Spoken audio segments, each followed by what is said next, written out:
Kundalini activation is everywhere right now. It's becoming trendy. People are facilitating sessions, attending week-long trainings, calling themselves awakened.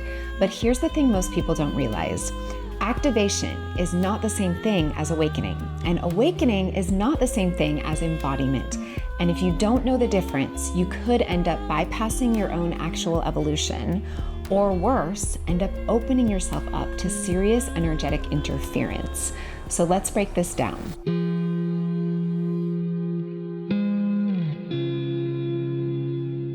Hi, I'm Lisa Rachel Snyder. I'm a Kundalini Master and the founder of the Kundalini Embodiment Method. And I had a full-blown Kundalini Awakening on ayahuasca in 2015. No facilitators, no guidance, just God knocking the door open and kicking my ass in the process. And it took me years of dismantling my ego, my nervous system, my worldview to have a real understanding of this energy. But eventually, I integrated it, not just physically, but spiritually, emotionally, energetically, and now I support others to do the same. Not by giving them energy, but by helping them to become sovereign stewards of their own. So my method is not about activation for activation's sake. It's about anchoring and embodying the truth that already lives within you. Core definitions. Let's define what we're actually talking about here because there's a lot of misunderstanding. Kundalini activation is the spark. It's the initial unlocking of the energy channels. It can happen through a facilitator or a practice or medicine work or just life itself. It can be very blissful or powerful or life-changing, but it's really just the beginning. Kundalini Awakening is when this energy starts moving through your whole system. It starts integrating and stabilizing. The energy channels start unblocking. This can bring up a surge of traumas or stuck energies. A lot of Kundalini symptoms can come on during this time. It's a full-blown purification process. It's not just a peak experience. It really takes time to work with and integrate and stabilize the energy so that your system can hold it with understanding and safety and integrity. Kundalini embodiment is when the energy has stabilized in your system. It's anchored. Your nervous system is grounded. Your gifts are online. You're in alignment with truth, not bypassing, not seeking, but emanating it from within. So the problem is that many people stop at the activation and then they're just experiencing all this energy and chaos in their system. It's through the awakening and the embodiment that it integrates and stabilizes, and you feel the coherence and the benefits in your everyday life. 3 major distortions. So let's talk about the major distortions that I see in the Kundalini activation space so that we can bring some more integrity and understanding to them. Number 1, lack of astral discernment. So when you're working with Kundalini energy, you are opening yourself up to a whole new realm of reality, which is the astral realm. And if you don't have an understanding of how the astral realm works, the types of energies and distortions and things that are alive in the astral realm, you are opening yourself up to a lot of unclean energies entering your field, siphoning, hooking, creating cords, entity interference, attachments, these types of things. And so it's really important that you have an understanding of how to navigate this realm of reality when you're working with this energy. And what's problematic is that most Kundalini activation facilitator trainings don't address this. They're working with the energy channels in the body and perhaps looking at trauma and emotional release and things like that, but they're not actually addressing the astral realm and the types of interference that can come in when you're working on this level. I've had many students come to me confused and disoriented after a Kundalini activation session because something got in that was not clean because the facilitator didn't know. And this is not to shame anyone.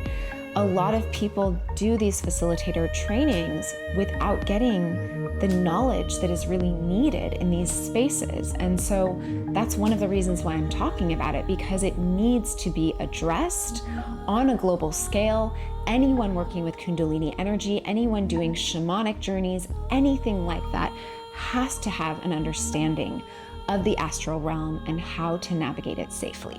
Number 2, projected energy from the facilitator. Many Kundalini activation modalities rely on the facilitator to transmit energy into someone's crown or third eye. They often call it Kundalini energy or divine source energy. And this is problematic for several reasons. First of all, you already have Kundalini energy. You already have divine source energy. It's not something that comes from outside of you. And this gives this false belief that it's something that you have to get from the outside. It also puts the facilitator in this position of power that is a misuse of power. A facilitator who holds these spaces properly is holding the space for you to remember and activate from within, not from the outside. And also, who knows what they're actually putting into you? You should not be receiving an activation of something external into your physical body from someone else. This is dangerous, and this is how they could be putting something in you that is not light, that might appear to be light, that might appear to be benevolent, and it's really not okay. So a lot of facilitators are doing this, and I'm speaking about it just so that you know. It's really important that if you're working with a facilitator in this kind of space, that you're working with someone who knows how to hold a sovereign field and knows how to support you in activating your energy from within. Number 3, incomplete integration in facilitator trainings. So many of these facilitator trainings are happening in a week, 10 days, maybe a couple of months.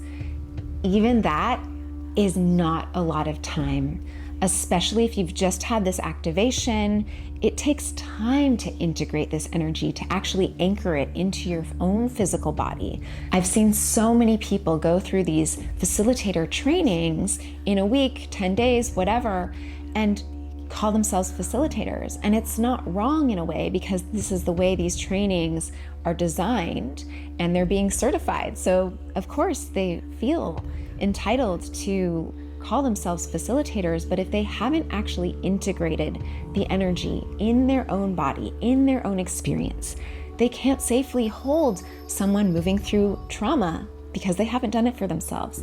They can't safely hold someone experiencing crazy symptoms or even entity interference or these types of things if they haven't walked themselves through it.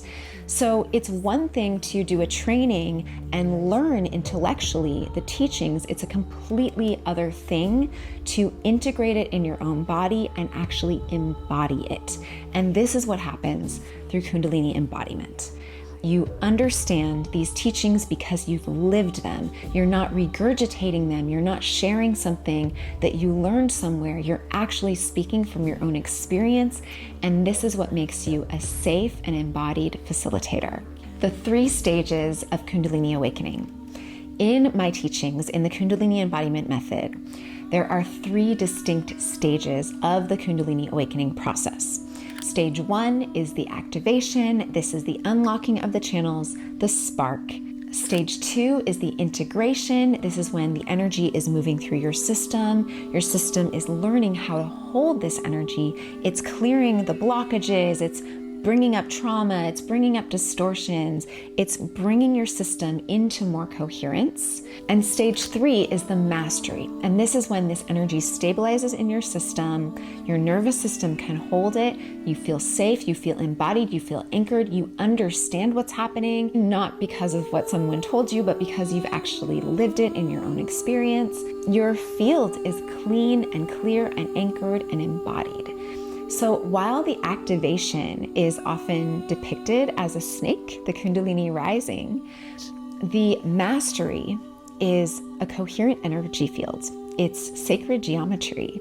It's an anchoring of truth without distortion, without interference in your field. You feel safe, you feel anchored, and you embody the transmission. It is you. You're aligned with your truth. If you resonated with this and you want to learn more about the real embodied Kundalini teachings, then be sure to subscribe. That's what I'm here for. That's what I'm talking about on this channel. And I'm really passionate about it. And I would also love to hear from you. If you want to leave a comment, share your experience, share what resonates for you.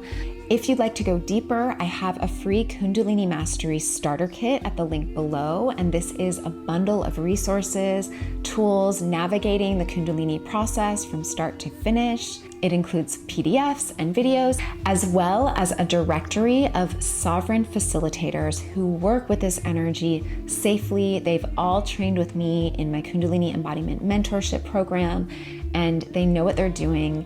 So if you're looking for a facilitator who is safe and anchored and embodied and understands the astral realm and all of these things, then that's a great place to look. Thank you for being here. I'm so passionate about bringing more truth and embodiment and integrity and understanding to the Kundalini Awakening space, and I appreciate you walking this path with me.